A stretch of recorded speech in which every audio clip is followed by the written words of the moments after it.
magsasama-sama sa isang super show. Ang ilan nating paboritong 90s dance group, kabilang ang Street Boys at UMD.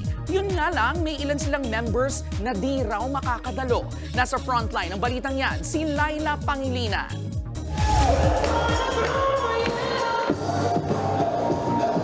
Sa groove at dance steps pa lang, siguradong mapapasabay ka sa OG's 90s dance idols na sina Maynard Marciliano at Crystal Cruz ng grupong Street Boys.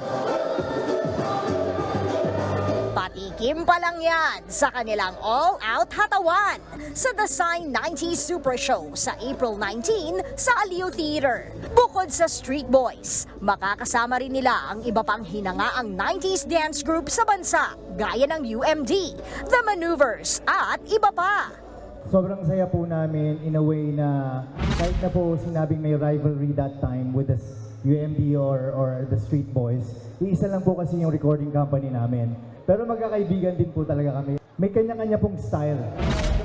Ang isa pang Street Boys member na si Spencer Reyes na UK-based na, uuwi lang para sa show. Iba yung feeling ko kasi I've been there, dyan ako dati. So parang it's my honor and the feeling is really priceless.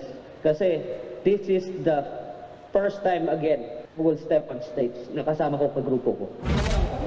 Layo ng concert na makatulong din sa mga bagong sibol na dancers na walang budget para masuportahan ang kanilang passion. Naranasan din daw kasi nila yan noon. Talagang wala din talaga eh. Actually, pamasahe talaga pinapangutang pa namin.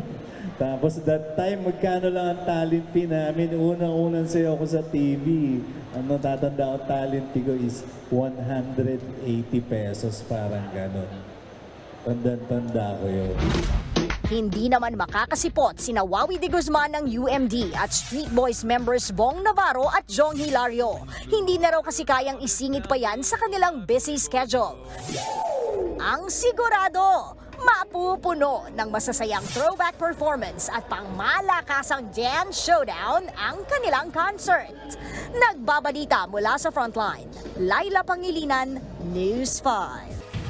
Mga kapatid, ito po ang inyong K-Alaman Queen, Kalad Karen. Always remember na ang K-Alaman ay K-Yamanan. Kaya para sa latest showbiz news at dagdag impormasyon, mag-follow at mag-subscribe sa social media pages ng News 5. Okay?